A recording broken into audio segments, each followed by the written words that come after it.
Bom dia a todos e todas. É com muita alegria que iniciamos o segundo encontro sobre produtos educacionais do mestrado Prof. EPT IFSC. O objetivo do evento de extensão é compartilhar com a comunidade interna e externa conceitos, exemplos e métodos próprios dos produtos educacionais no contexto da educação profissional, contribuindo para o fortalecimento da EPT como campo de estudos e para a consolidação do mestrado Prof. EPT. O segundo encontro sobre produtos educacionais do mestrado Prof. EPT do IFSC foi organizado pelos professores do programa de pós-graduação e teve o precioso apoio da coordenação do curso, nas pessoas da professora Crislaine e do professor Igor. Então, sem mais delongas, a gente convida o professor Douglas Pauleschi Giuliani, tá?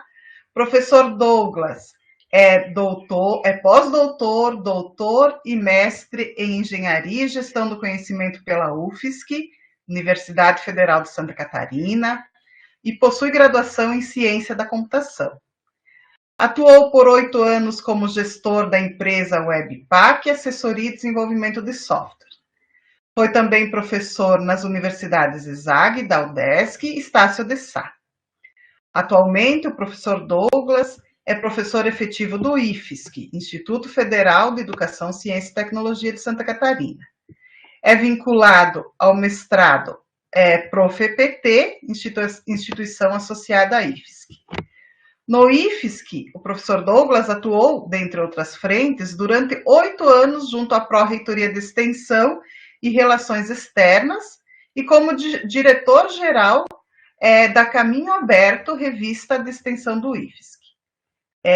O foco de trabalho e estudos do professor Douglas é nas seguintes temáticas: tecnologias, inovação, tecnologias educacionais, práticas educativas inovadoras, extensão universitária, gestão do conhecimento, comportamento humano e organizacional. Então, agora, com a palavra, o professor Douglas. Oi, bom dia, tudo bem? Só deixa eu aqui compartilhar minha tela rapidinho, pegar aqui a apresentação. Aí. Colocar aqui nossa apresentação de slides. Professor Roberto, obrigado pela apresentação. Então, eu queria agradecer, né, pelo convite, saudar a todos os presentes, os estudantes, a comunidade externa, os professores, servidores, tanto aqui da nossa IA, quanto os externos, né, inclusive a própria comunidade externa. Então, eu queria dizer já de antemão que é um sentimento de muita gratidão, assim, de profunda gratidão, pertencer ao Prof. EPT, dizer que é um privilégio enorme estar aqui e trabalhar com o desenvolvimento de produtos educacionais. Isso, na verdade, de fato, a criação de produtos educacionais, é trabalhar com algo que tem alto potencial de transformar vidas, por conta do caráter prático, né, do nosso mestrado profissional, em especial o Prof. EPT. Outra coisa que eu acho que é importante registrar nesse momento, que é muito orgulho compartilhar, acompanhar a maturação dos produtos educacionais desde o início do Prof. EPT, que a gente está, né, desde o começo, a gente evoluiu muito, tem um caminho para evoluir, mas a gente tem evoluído bastante também, está no momento agora marcante relativo aos produtos educacionais, especial a avaliação, né, da CAPES, agora com mais força, mais criteriosa. Agradecer também o aprendizado aí com a turma 6, que a gente teve na disciplina de metodologia no semestre passado, com os orientandos também, com os demais professores, e que dizer também que para muitos talvez a minha fala seja trivial, em especial os estudantes da turma que devem estar um pouco já enjoados aí de me ouvir no semestre anterior, mas eu espero que de alguma maneira contribua de algum modo com o desenvolvimento da dissertação aí, com foco no produto educacional. Tá? Bom, estudantes, no semestre passado, vocês lembram da nossa IA sobre o Bora Aprender? A gente estava numa aula lá, o pessoal estava comentando sobre esse produto educacional. E aí eu queria aproveitar e perguntar aqui quem conhece, deixa eu só abrir aqui o YouTube também, quem que conhece o Prof. EPT? Quem de vocês? Pode responder aí no chat, por gentileza. O Bora Aprender, perdão. Quem conhece esse produto educacional? Vocês conhecem? Então, é uma plataforma digital, é uma proposta de ensino de bases conceituais, né, por meio de uma plataforma digital. E ele tem ali, o Paulo, que elaborou esse produto educacional, ele desenvolveu um conjunto de mídias digitais, dentre elas um canal no YouTube.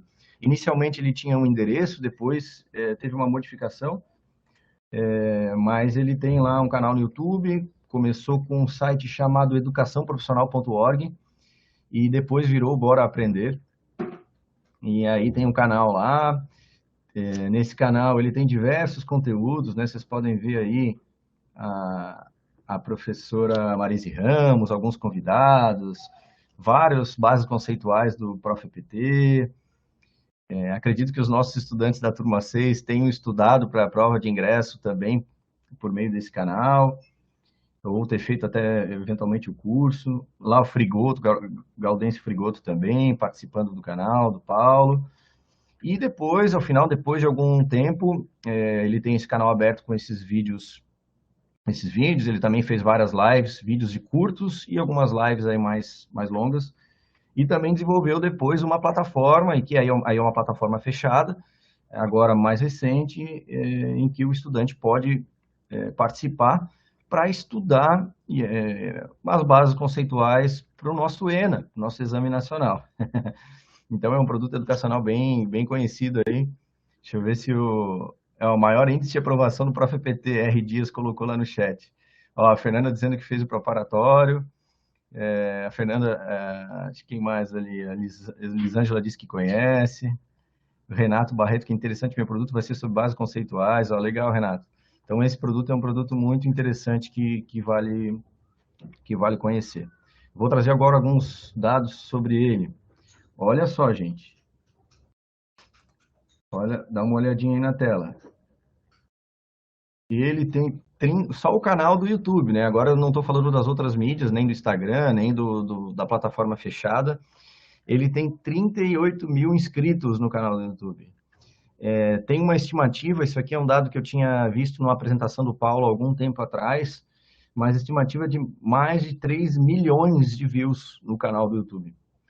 E isso foi, se eu não me engano, no ENA de 2019, isso eu vi numa fala dele online, do Paulo. Ele, das 800 vagas do Exame Nacional, 540 sujeitos que passaram no ENA assistiram o conteúdo dele no YouTube, tá?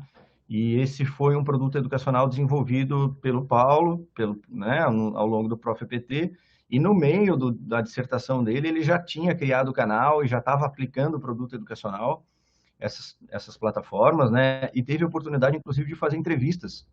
Então, se vocês forem lá no canal, vocês vão perceber que tem uma seção, uma playlist só de relatos dos estudantes sobre esse produto educacional que ele criou. Então, muito legal.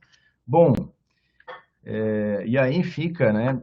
E o desafio, e os nossos desafios aí das turmas mais recentes? O seu desafio, estudante, comunidade externa que está nos assistindo, quem já entrou no Prof. EPT, quem ainda não entrou, eventualmente tem interesse também em participar. E por isso que eu acho que é um grande privilégio, né, da gente estar aqui, assim, refletindo, porque, de fato, esse mestrado profissional que tem o produto educacional como algo central, nuclear, é uma grande oportunidade. Eu vou fazer uma dissertação, vou criar um produto e aplicá-lo em contextos reais, como diz o nosso regulamento e o próprio documento orientador da CAPES, da gente ser esse agente de inovação, né, em especial inovação social, que é essa oportunidade de, né, melhorar, trazer novas soluções para os dilemas sociais, mais especificamente no contexto educacional, né? E esse potencial que nós temos de transformar, impactar vidas e de transformação social, como vimos no exemplo aqui, né, de um produto educacional do Paulo, do Bora Aprender, que ele fez no Instituto Federal acho que lá no Ceará, se eu não me engano, IFCE. Deixa eu dar uma olhadinha aqui no YouTube. A Karina também disse que conhece, já foi aluna. Legal. Bom, seguimos.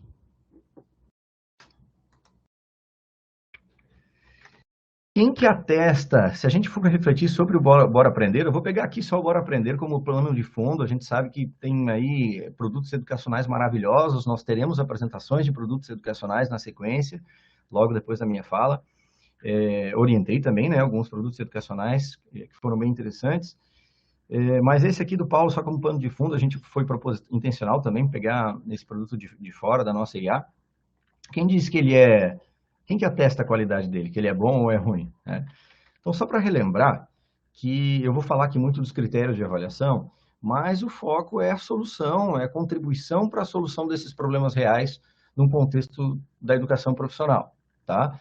E o uso do produto, ou seja, a experiência do usuário, a avaliação, eu estou usando aqui a terminologia usuário, pegando emprestado da área do design, principalmente aqui, mas dos sujeitos, né, que utilizam do nosso público alvo, dos sujeitos que utilizam esses produtos educacionais. Então, é o uso dele que legitima. Como a gente viu lá, o fato de ter servido, de ter contribuído, de ter ajudado os sujeitos a, de fato, compreenderem sobre as bases conceituais da IPT, lá no produto educacional do Bora Aprender, e conceitos que, eventualmente, tinham dificuldades para passar na prova do ENA.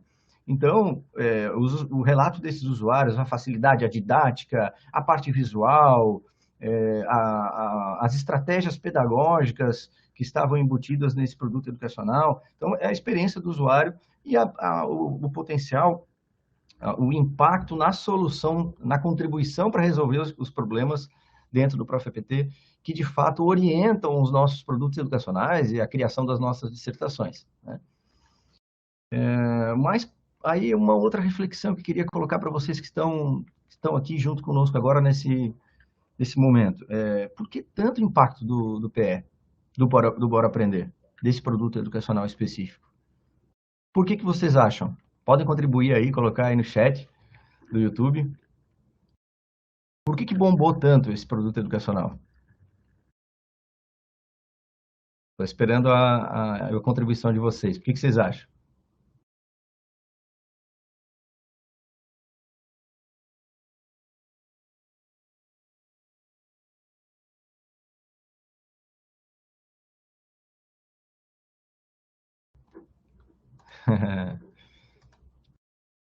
Bom, enquanto a gente está aguardando aqui, eu vou trazer uma reflexão sobre o porquê que ele gerou tanto impacto. Numa perspectiva, me parece que é uma demanda altíssima e uma lacuna que não está de necessidades dos sujeitos, dos usuários. Olha como eu estou trazendo aqui o sujeito, os beneficiários, sempre para o centro da nossa fala aqui, da nossa reflexão, né? Então, uma demanda altíssima que não estava sendo, de alguma maneira, atendida para o ingresso, né? Para contribuir com o estudo dos candidatos para o ENA. Essa é uma possível resposta, por que tanto impacto? E uma outra possível linha de respostas é a qualidade do produto educacional. Se a gente vai falar de qualidade, aí várias dimensões podem emergir. Então, uma das coisas que é percebido nos relatos é a questão, como eu já falei, a questão didática, que o Paulo utiliza nos vídeos, a leveza, a estratégia de usar pílulas de conhecimento com vídeos curtos, mesclados. Aí depois ele foi percebendo, depois da aplicação, ele foi percebendo que era importante também mesclar, aprofundar em alguns conteúdos, e que ele vinha interagindo em grupos de WhatsApp com esses candidatos. E aí, a partir do que os candidatos falavam, ele ia construindo as novas propostas ali de ensino, né, dentro das plataformas digitais. Então, esse é um outro elemento que dá para a gente refletir sobre isso aqui, tá? Bom, isso foi uma provocação, né, trazer o Bora Aprender, mas a experiência do sujeito, do usuário, que eu estou chamando aqui, ela não é a única forma de avaliação. Por quê? Porque a gente tem esse desafio de fazer um produto educacional de uma dissertação que não fique na gaveta, porque, de fato, tu vai criar um produto e ele vai ser aplicado, que as pessoas gostem, se engajem em utilizar, que já é um desafio enorme, mas, para além disso, a gente precisa formalizar, sistematizar e relatar isso na dissertação, conforme o nosso documento orientador, os nossos regulamentos. Esse é o núcleo da nossa dissertação. Bom, então nós temos demandas da CAPES, que é fazer essa sistematização, e a CAPES atualmente, nesse processo de evolução do nosso mestrado profissional e da própria área de ensino, há pouco tempo, em 2022 só, a partir de grupos de trabalho que foram desenvolvidos,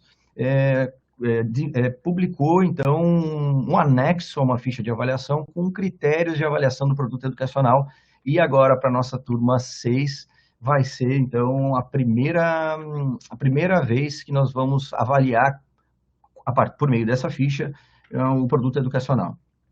E é sobre isso que a gente vai falar aqui, tá tratando aqui agora na minha fala. Bom, então a gente sabe nesses documentos todos aí, não é novidade que o produto educacional ele é central, mas ele é protagonista mesmo.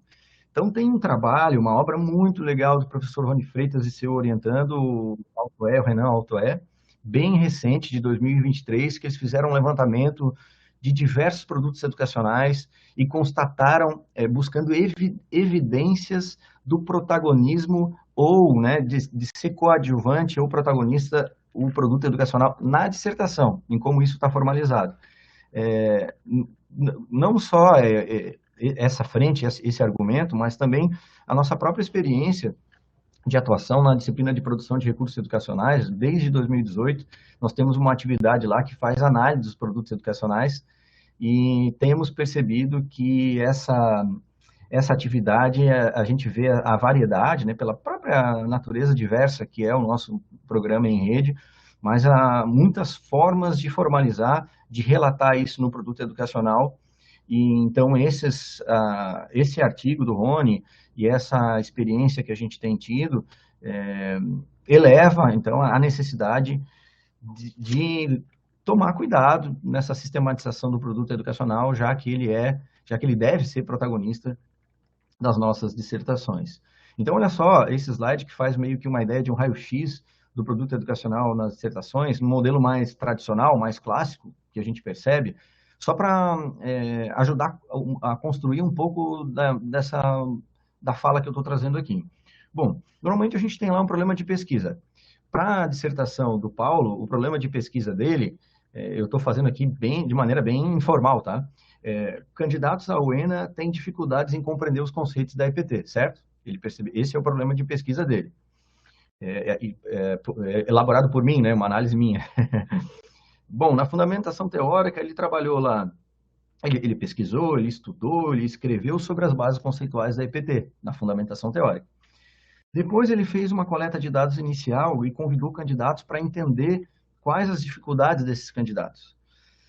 E só depois, então, que ele elaborou, a partir desse processo inicial da dissertação, fez essas mídias, um site educacional, com saberes sobre as bases conceituais da EPT. Olha só, e aí uma provocação, e os saberes do produto educacional, para elaborar o produto educacional? A questão do design, a questão da organização, dimensões relativas à elaboração de vídeos, para fazer lives, para trabalhar em redes sociais, já que o produto educacional dele vinha nessa direção. A gente sabe que tem produtos, a tipologia de produtos educacionais é bem vasta. Eu estou falando aqui, só pegando o do Paulo, né? E esses saberes, então, que são necessários para elaborar o PE, né? A princípio, normalmente eles ficam de fora da dissertação. E isso não só sou eu que estou falando, a própria Risate já trouxe num artigo científico publicado, também Freitas, também nesse artigo de 2023, enfatizou essa mesma questão, que é o que está nesse slide aqui, né? Se de um lado, isso é normal, porque é da característica dos mestrados acadêmicos, a gente vem com essa pegada.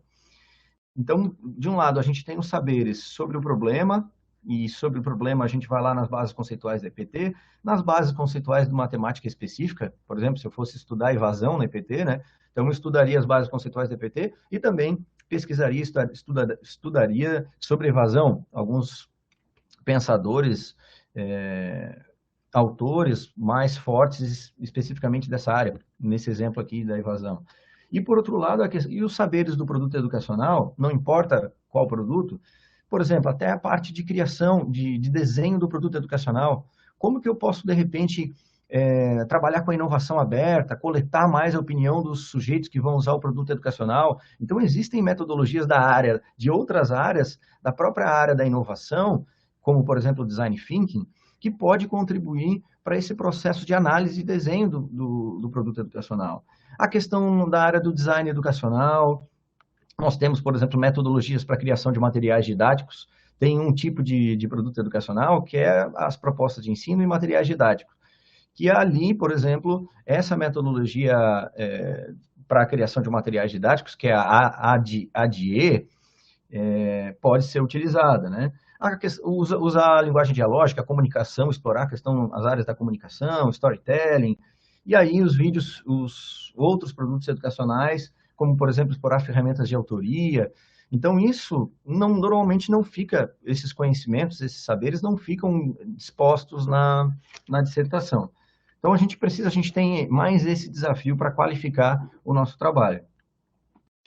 E eles são potencializados quando a gente percebe essas mudanças significativas agora no documento orientador recente de 2023 e na ficha de avaliação, no anexo à ficha de avaliação da CAPES, que foi disponibilizado em 2022 aqui para nós, né? Temos os nossos resultados da avaliação do curso do ProfEPT Nacional e uma recente visita que a gente tem de acompanhamento agora da CAPES para entender um pouco essa questão da aderência, das linhas de pesquisa e uma avaliação, então, mais criteriosa, todos esses pontos, reforçando a importância da gente qualificar o produto educacional. Por isso que a ideia é trabalhar essa questão da qualidade dos produtos educacionais. Os tipos de PE, eu não vou entrar em detalhes aqui para a gente focar nos critérios de avaliação, que é a ideia da fala de hoje.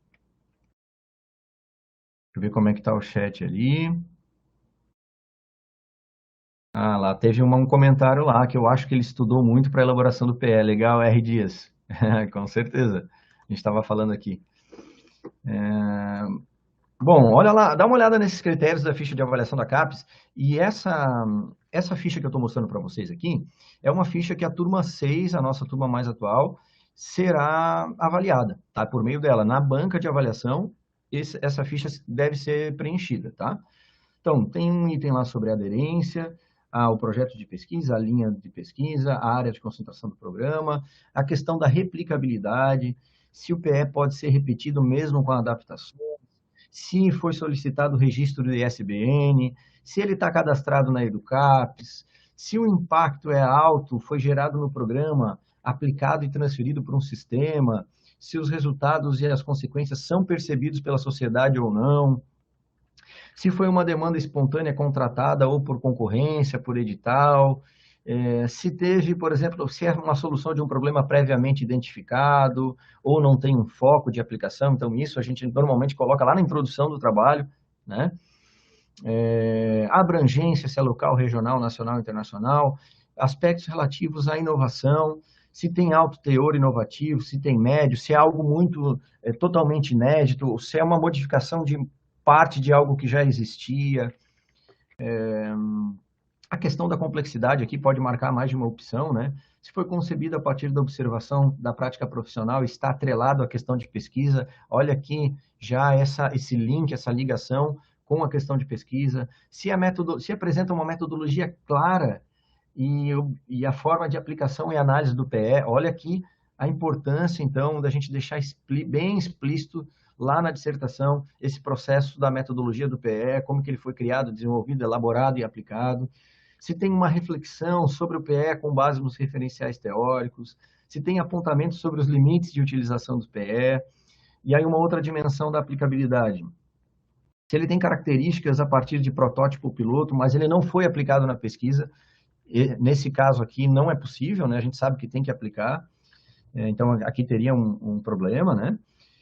Se ele tem características de aplicabilidade a partir de um protótipo, foi aplicado durante a pesquisa, isso para o mestrado profissional, e aí o outro item é para o doutorado. A questão do acesso, se ele está com acesso público na página do programa, se ele está no repositório institucional com acesso gratuito. E aí, mais um campo aqui para detalhar algumas dessas questões. Bom, como que a gente pode, então, qualificar o PE para dar conta de atender essas demandas, a necessidade dos nossos sujeitos que vão usar esse PE, mas também as demandas, claro, da formalidade, que é relatar isso na dissertação. A proposta é que a gente materialize e evidencie esses elementos na dissertação, busque organizá-los. Aí, por conta disso, eu trouxe esse quadrinho, que, na verdade, é uma evolução de uma proposta inicial do artigo de Freitas, de 2023, um pouco diferente também aqui a proposta que eu trouxe, mas que a gente pudesse, de alguma maneira, contemplar todos esses elementos na dissertação. Então, eu tenho lá na minha dissertação a minha pergunta de pesquisa, ok? Bom, como que meu produto educacional está vinculado à pergunta de pesquisa? Qual que é a tipologia, de acordo com a CAPES ali, né, o nosso documento orientador de 2023? Qual é a finalidade educacional desse produto? Ele vai contribuir para quais questões, quais objetivos educacionais? Quem que ele vai formar? Sobre o quê? Para quê? Qual é a aderência do produto à minha linha de pesquisa? Né? E aí, uma outra recomendação é trabalhar, descrevê-lo na forma de etapas, como vários artigos já trazem essas etapas, o próprio Freitas, a Risati também já apresenta essas etapas.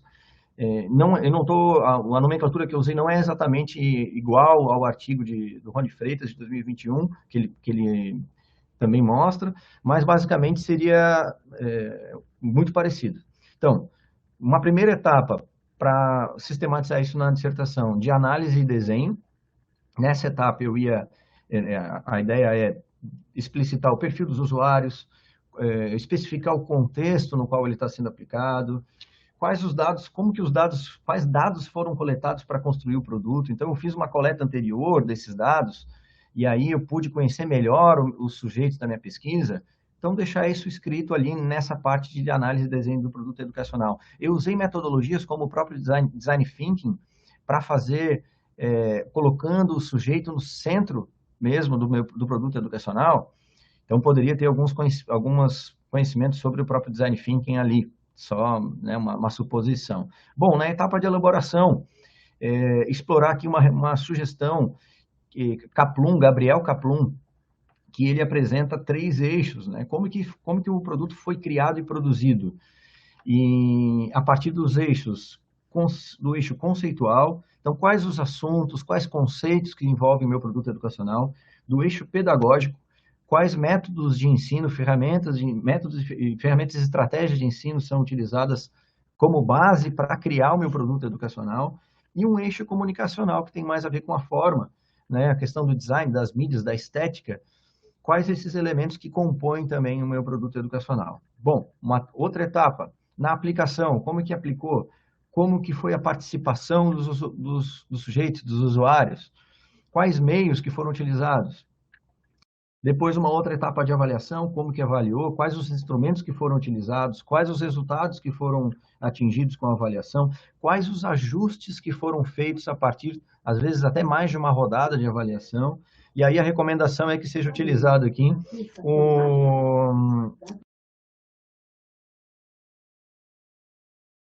um lembrete da Alexa aqui.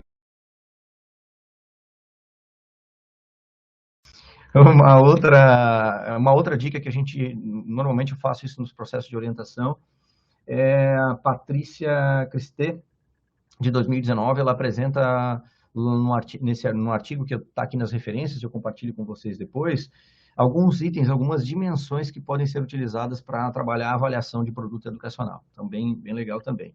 Sobre registro e acesso, tem o link da Educap, solicitou ISBN, tem possibilidade de solicitar propriedade intelectual, E aí, por último, então vejam que esse mapão aqui, esse mapa de visão geral, ele pode, a ideia é que a gente olhe para ele e verifique, sistematize e verifique como inserir isso na dissertação. E os critérios que a gente acabou de falar lá, né? Os critérios sobre aplicabilidade e replicabilidade, os impactos, abrangência, inovação, complexidade. Deixa eu dar uma olhada no YouTube aqui para ver como é que tá. Tá, por enquanto tranquilo. E aí, já estou finalizando aqui a minha participação, como que a gente pode, eventualmente, organizar isso e sistematizar na dissertação? Uma possibilidade que a gente tem caminhado aqui na nossa IA, Instituto Federal de Santa Catarina, é um sumário que teria, por exemplo, né, a introdução, lá na introdução, e claro, o tempo inteiro a gente já começa a dar deixas do produto, da presença do produto educacional para resolver aquele nosso problema de pesquisa. É a fundamentação teórica, os procedimentos metodológicos, e aí um capítulo sobre o produto educacional que ele poderia, a gente tem caminhado nessa direção aqui na nossa IA, ser organizado da seguinte maneira. Então, eu teria um subitem, caracterização, finalidade e aderência. Lembra, para dar conta aqui desse mapinha, né? Que está no slide anterior. Um outro subitem sobre elaboração do produto educacional. Então, como que ele foi elaborado, os aspectos do eixo conceitual, os aspectos do eixo pedagógico, os aspectos do eixo comunicacional. Um outro item sobre aplicação, que a gente já falou lá também, né? Um outro subcapítulo sobre avaliação e validação, a avaliação dos usuários e depois a validação que é feita na banca, né? A gente sabe que esse processo pode ser feito, inclusive, mais de uma vez, e o produto educacional é melhorado a partir dessas rodadas, né? Eles são cíclicas e iterativas. E aí um outro item sobre registro, utilização e acesso, como é que ele está disponível, como as pessoas podem utilizar ou utilizaram e como acessá-lo. E aí, uma das possibilidades também, para trabalhar os critérios, outros critérios, esses aqui que estão embaixo da CAPES, potencialmente no capítulo de resultados, ou análise dos dados, eventualmente, né? Depende, claro, a gente sabe que não tem um modelo fechado aqui para o capítulo educacional, em nível nacional, mas é uma proposta que a gente está amadurecendo na nossa IA. Bom, e aí a gente poderia trabalhar lá nesse capítulo resultados, quais foram os impactos gerados nos participantes, né, nos sujeitos participantes da pesquisa, na comunidade, qual o potencial de replicabilidade do produto educacional proposto, qual é o grau de complexidade do produto educacional, com base lá na nossa ficha. Então, percebe, qual a abrangência do produto, qual é o grau de inovação do produto. Então, eu vou discorrer alguns parágrafos, ou eventualmente até criar subseções, poderia ser, para deixar de maneira mais explícita e, por conta disso, consequentemente, mais facilmente perceptível aos olhos da banca e de qualquer leitor, como que esses resultados se aproximam dos critérios de avaliação da CAPES. Então, basicamente, não trago muita novidade aqui, mas é uma ideia de sistematizar e organizar, e por conta disso qualificar a elaboração dos produtos educacionais, em especial o relato deles na dissertação. Sempre levando em conta, claro, né, numa análise crítica aqui, que o principal é atender a resolução do problema de pesquisa, né, o vínculo dele com o problema de pesquisa, com a linha de pesquisa.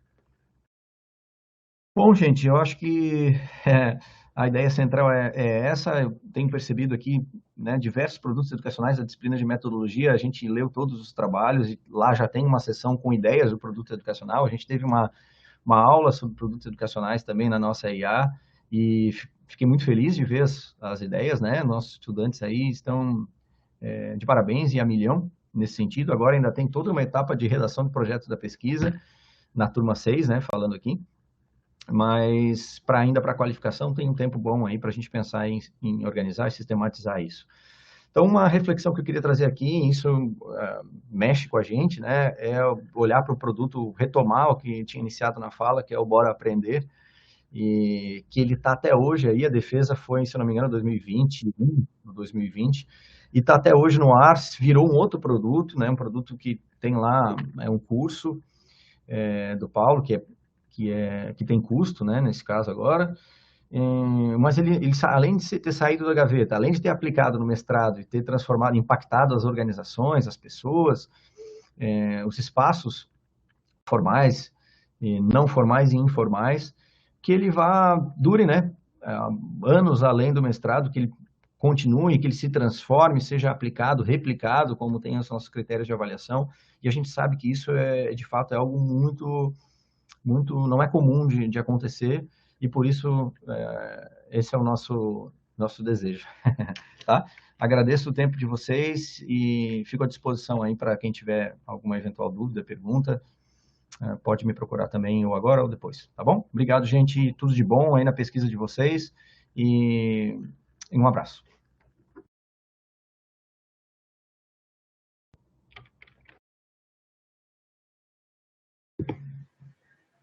Obrigada, professor Douglas. Ficamos bem felizes em ouvir a sua fala. Não é à toa que toda vez que o professor Douglas oferece a disciplina de produtos educacionais como eletivas, tem um monte de gente, um monte de pessoas, né? O produto educacional sempre foi um dos nossos desafios, né? Enquanto programa de pós-graduação. A gente, desde 2017, né, professor Douglas, está aprendendo com os produtos e também evoluindo, né? Algumas compreensões que tínhamos há algum tempo, elas vêm mudando, né? E aí foi bem importante ouvir a sua fala. Professor, a gente tem algumas perguntas, né?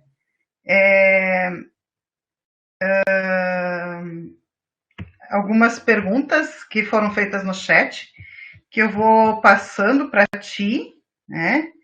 Então, muitos agradecimentos pela sua fala, né? Muitas parabenizações, né? E aí, a professora Crislaine, nossa coordenadora, vou começar com a pergunta dela, tá? Ela tem uma pergunta. Então, em que momento da pesquisa o tipo de produto precisa ser definido?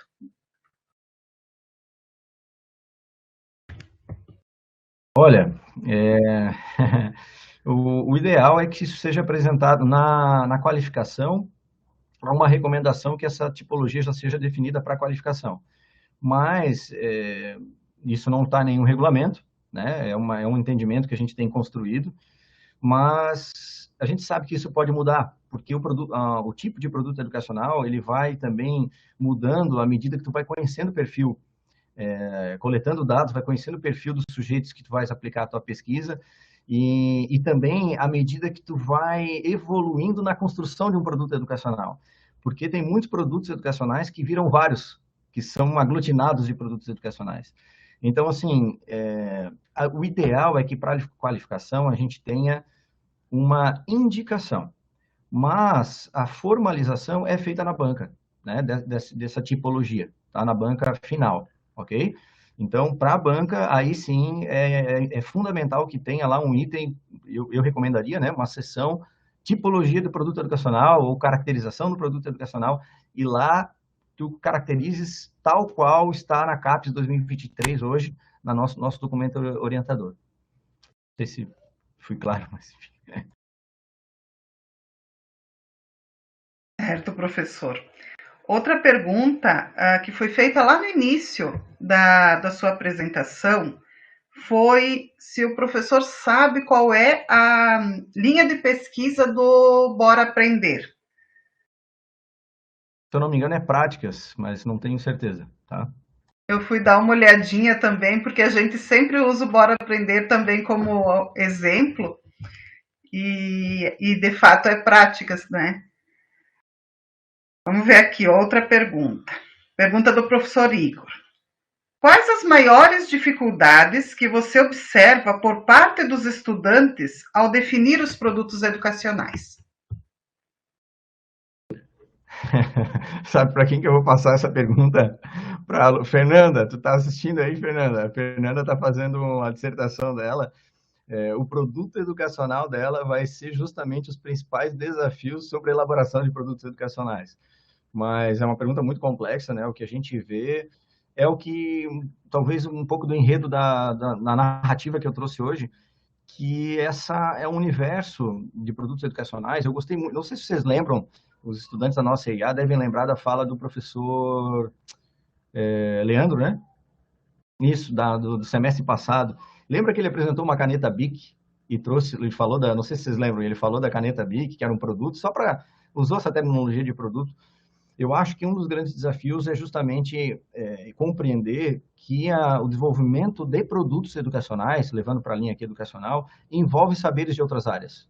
E é complexo por natureza. Então, a gente tem que estudar isso, né? Estudar um pouquinho isso, né, que seja. Tem alguns métodos, ferramentas próprios de desenvolvimento de produtos educacionais, a gente já tem uma literatura sobre isso.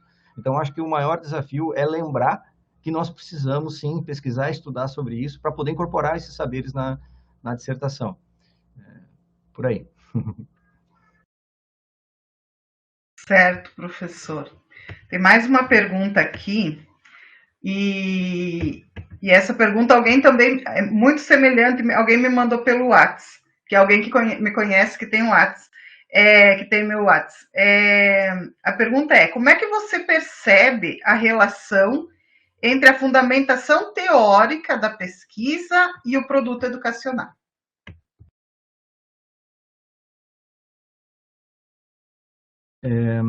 Bom, normalmente, quando vem costurando isso, delineando isso na pesquisa, desde a introdução, me parece que a gente vem identificando essas lacunas, né, esses espaços, essas demandas em termos científicos, quais áreas, dependendo do que eu vou trabalhar, o que os sujeitos estão precisando mais nos seus espaços educacionais. Então, eu acho que a fundamentação teórica também vai trazer uma perspectiva daquilo que, à medida que eu vou estudando na fundamentação teórica, então, agora eu participei da banca do Bernardo, né, que é orientado pela professora Cris e o professor Igor, e ele vai fazer uma proposta de ensino, que é denominada Web Prática, para a questão da elaboração de roteiros.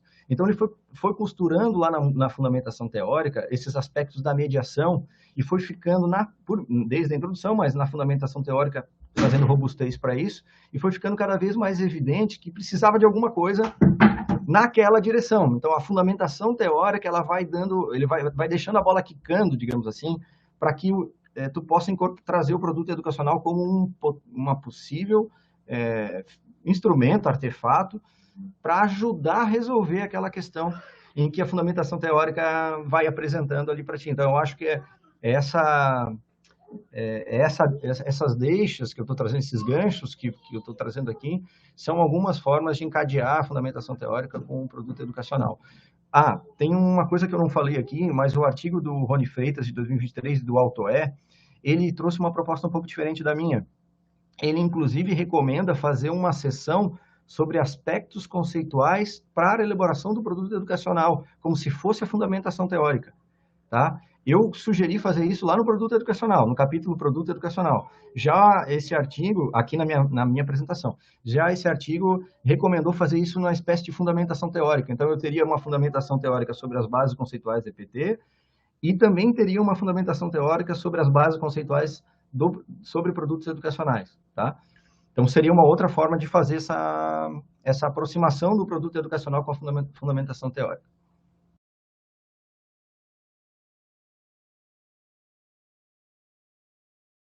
Certo, professor Douglas. Então, pessoal, agora a gente agradece muito o professor Douglas, a disponibilidade dele de estar aqui conosco nessa manhã. E nós vamos dar alguns minutinhos de intervalo